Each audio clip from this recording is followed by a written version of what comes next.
Hello everyone, welcome back to my video lecture.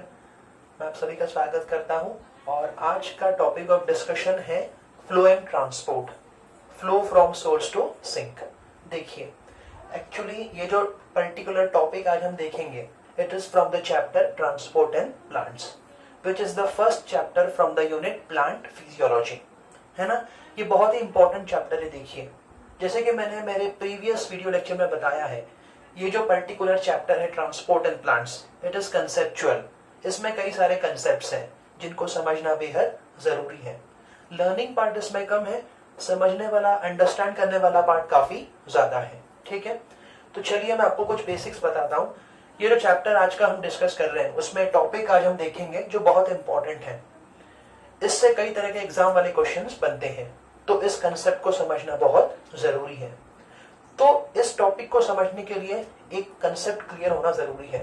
थोड़ा सा basic concept है जो इस चैप्टर से संबंधित है। देखिए, पहले आपको बताता हूं मैं, चैप्टर का नाम अपना ट्रांसपोर्ट इन प्लांट्स किस यूनिट से है? Plant physiology. By the way, what is the meaning of plant physiology? Plant physiology unit का मतलब क्या है? बहुत सिंपल है, it is nothing but for the study of various vital activities and metabolism of plants. तो ये जो particular unit है इसका मतलब है it is concerned with the study of various vital activities, that is important activities and metabolism of plants, है ना। तो इस यूनिट का सबसे पहला चैप्टर क्या बोला है? Transport in plants. मतलब एक टिपिकल एंजियोस्पर्मिक प्लांट बॉडी में या फिर एक टिपिकल फ्लावरिंग प्लांट बॉडी में किस तरह से ट्रांसपोर्ट या फिर मूवमेंट होता है सब्सटेंसेस का, जो जरूरी होता है, जो एसेंशियल होता है, मतलब एब्सोल्युटली नेसेसरी होता है ताकि उनका सर्वाइवल कंटिन्यू होता रहे, है ना। तो बेसिकली देखा जाए तो ये सब्सटेंसेस का जो मूवमेंट होता है या ट्रांसपोर्ट होता है, हम इसको बेसिकली डिवाइड कर सकते हैं दो टाइप्स में।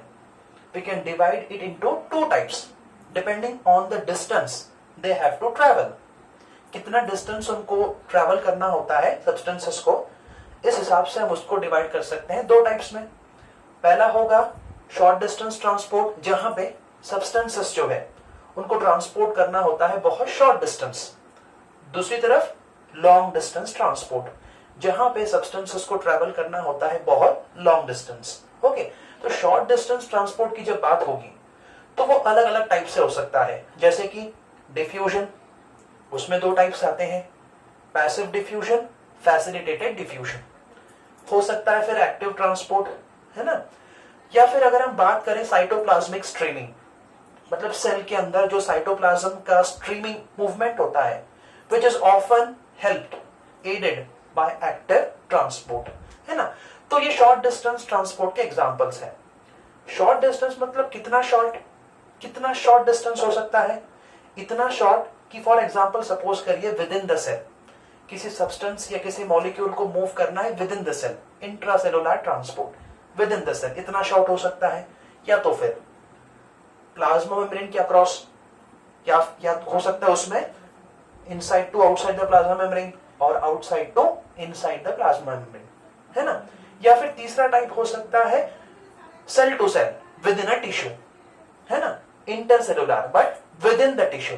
किसी टिश्यू में जो सेल्स होते हैं उन सेल्स के बीच में किसी ट्रांसपोर्ट हो सकता है सब्सटेंसेस का, तो इतना शॉर्ट हो सकता है शॉर्ट डिस्टेंस ट्रांसपोर्ट। बट हमको हमारे इस टॉपिक में देखना है लॉन्ग डिस्टेंस ट्रांसपोर्ट। ओके, क्योंकि मैं बता रहा हूं आपको, ध्यान देना, ये जो हमारा कंसेप्ट है हमको जो समझना है topic, it is a case of long distance transport. So this is a typical example of long distance transport. What is the meaning of long distance transport and through which process does it occur? किसके द्वारा ये plant body में operate होता है, इसको समझना जरूरी है। सो लॉन्ग डिस्टेंस ट्रांसपोर्ट का मतलब क्या है? Movement of substances in a plant body. एक प्लांट बॉडी में सब्सटेंसेस का मूवमेंट होना थ्रू किसके द्वारा? Vascular tissues. वैस्कुलर टिश्यूज के द्वारा जो ट्रांसपोर्ट होता है, जो मूवमेंट होता है सब्सटेंसेस का, उसी को रेफर किया जाता है, it is considered under long distance transport. Clear? और इस तरह के लॉन्ग डिस्टेंस ट्रांसपोर्ट के लिए एक टर्म इस्तेमाल किया जाता है कौन सा टर्म है, रिकॉल कर सकते हैं? The term is translocation. वो टर्म होता है ट्रांसलोकेशन। ठीक है, क्लियर है? ट्रांसलोकेशन ही बात का मतलब है the movement of substances that occurs through vascular tissues in a typical flowering plant या फिर एंजियोस्पर्मिक प्लांट बॉडी। तो समझ लीजिए एक बात को, बेसिक बात, टिपिकल फ्लावरिंग प्लांट या एंजियोस्पर्मिक प्लांट बॉडी की बात करें तो उसमें vascular tissues are well developed. और वो कौन से टाइप्स के होते हैं? They are mainly of two types, that is xylem and phloem. तो movement of substances through xylem और through phloem can be considered as translocation. Clear?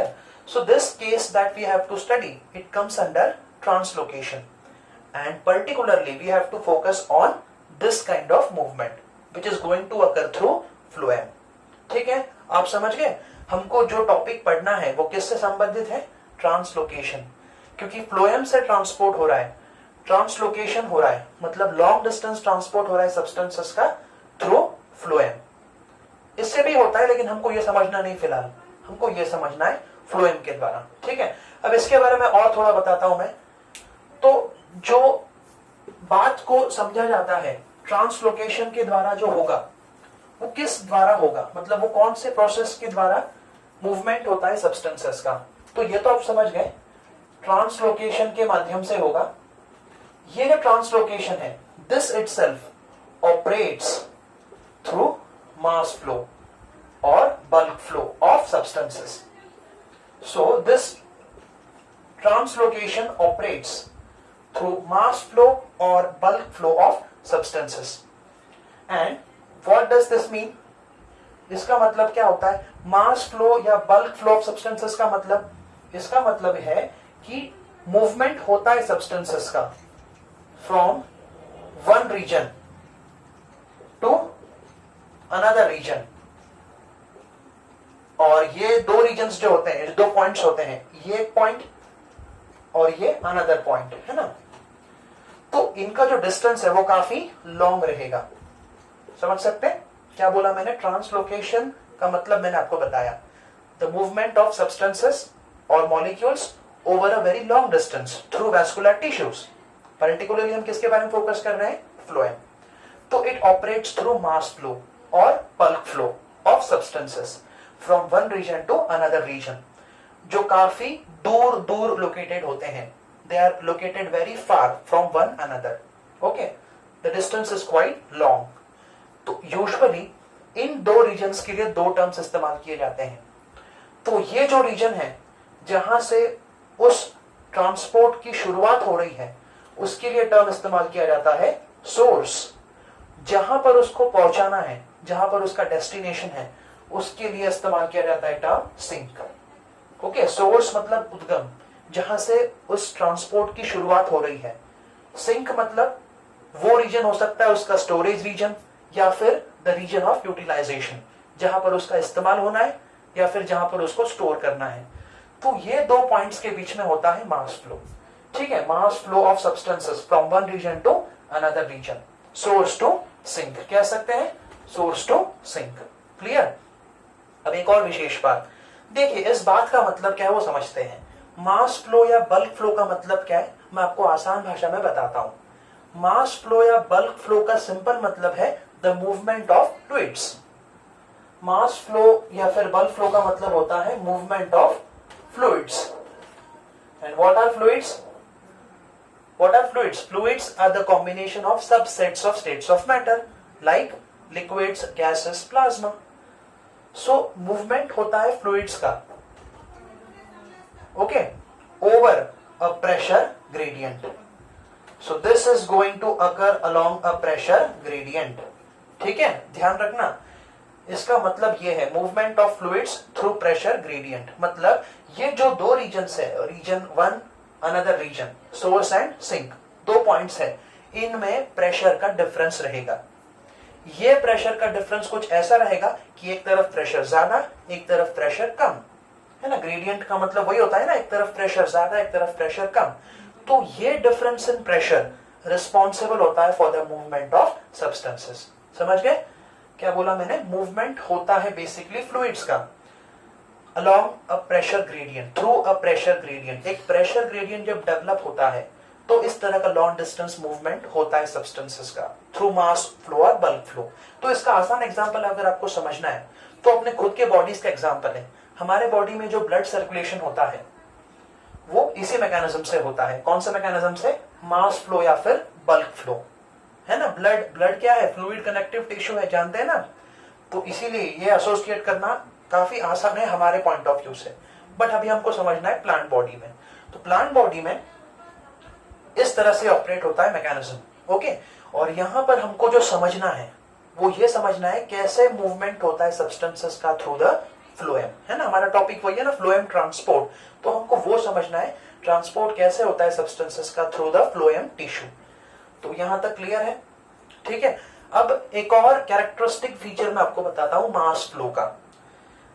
A characteristic feature of mass flow और bulk flow, what is it, let us understand.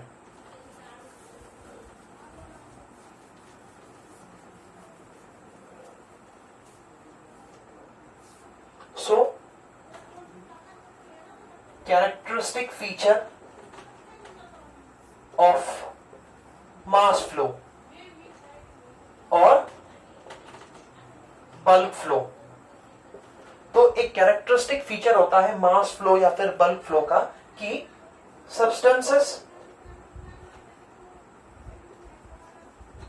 Weather in a solution और in a suspension, तो पता चलता है substances present होंगे या तो solution में या तो सस्पेंशन में। So they are swept from one region to another region, from one region to another region. So देखा जाता है एक कैरेक्टरिस्टिक फीचर जो है मास फ्लो का बताता है आपको कि सब्सटेंसेस जो प्रेजेंट होता है या तो किसी सॉल्यूशन में या तो किसी सस्पेंशन में, वो बहते हैं। स्वेप्ट का मतलब, swept is the past participle of sweep, और स्वीप का मतलब फ्लो होना, है ना, बहना। So they are swept from one region to another region. तो सब्सटेंसेस जो है वो सॉल्यूशन में या तो फिर सस्पेंशन में प्रेजेंट हो सकते हैं। वो swept, they are kept on swept from one region to another region. और ये जो दो रीजन्स होंगे, ध्यान रखना, इनमें प्रेशर का डिफरेंस रहेगा, क्लियर, जो इन सब्सटेंसेस के मूवमेंट के लिए रिस्पॉन्सिबल होगा। तो इसका बेस्ट एग्जांपल हम ले सकते हैं like in case of a flowing river. So this can be taken as an example. Flowing river, एक बहती हुई नदी, आप समझ गए। एक बहती हुई नदी जो है वो सिर्फ पानी का मूवमेंट कॉज नहीं करती, उसके साथ कई तरह के सब्सटेंसेस मूव होते रहते हैं, बहते रहते हैं along with that water. So this can be another physical example of mass flow or bulk flow. ठीक है। अब लास्ट बात मास फ्लो के बारे में। मास फ्लो या फिर bulk flow, this operates due to the pressure differences, है ना। मैंने बोला ना कि मास फ्लो या फिर बल्क फ्लो ऑपरेट हो पाता है due to the pressure difference. दो तरह के प्रेशर डिफरेंसेस हो सकते हैं। ये क्लियर हो गया पूरा, ठीक है। इसको नोट कर लेना आप लोग।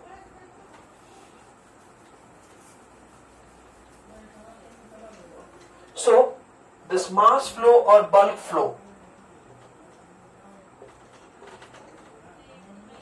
It is going to operate due to the pressure differences. ये ऑपरेट होगा due to the pressure differences between the two regions. कौन कौन से रीजन्स हमने बोला, सोर्स एंड सिंक। ये कंसेप्ट इस्तेमाल होता ही होता है, ओके। ट्रांसलोकेशन की जब जब बात होती है ये दो रीजन्स का तो टर्म इस्तेमाल होता ही है। तो ये ऑपरेट होता है due to the pressure differences between the two regions. ये जो प्रेशर डिफरेंस रहेगा ये दो टाइप्स का हो सकता है। This pressure difference can be of two types. It can be either a positive hydrostatic pressure, हो सकता है ये पॉजिटिव हाइड्रोस्टैटिक प्रेशर ग्रेडियंट हो, या फिर हो सकता है a negative hydrostatic pressure. So it can be positive hydrostatic pressure और it can be negative hydrostatic pressure. तो इन दोनों तरह के एग्जांपल्स हम समझ लेते हैं जो बहुत इजी है समझने के लिए। तो इसका एग्जांपल है अ गार्डन होस। गार्डन होस, गार्डन होस का मतलब बगीचे में जो नली का इस्तेमाल किया जाता है ना, जो पाइप का इस्तेमाल किया जाता है पानी को स्प्रे करने के लिए घास के ऊपर, उसका एग्जाम्पल है गार्डन होस। तो उसमें क्या हो रहा है, basically pressure positive pressure responsible होता है, जो इस तरह से पानी को पुश करता है बाहर की तरफ, है ना। ये तो पुशिंग लग रहा है, पुश लग रहा है। पॉजिटिव हाइड्रोस्टैटिक प्रेशर रिस्पॉन्सिबल होता है इसके मैकेनिज्म में, है ना। अगर नेगेटिव हाइड्रोस्टैटिक प्रेशर की बात करें तो इसका एग्जाम्पल हम ले सकते हैं अ सक्शन थ्रू अ स्ट्रॉ। तो सपोज करिए आप जूस इनटेक कर रहे हैं, आप जूस सेवन कर रहे हैं, जूस ले रहे हैं, आप जूस पी रहे हैं। तो जूस पीते समय, फ्रूट जूस पीते समय अक्सर स्ट्रॉ का इस्तेमाल किया जाता है।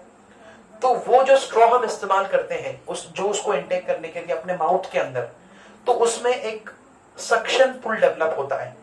Because when we suck the air, जब हम एयर को सक करते हैं, उसमें से हवा को जो अंदर लेते हैं हम लोग, तो पता चलता है डिफरेंस आता है प्रेशर का as compared to the outside pressure. Outside atmospheric pressure, inside atmospheric pressure काफी ज्यादा होता है।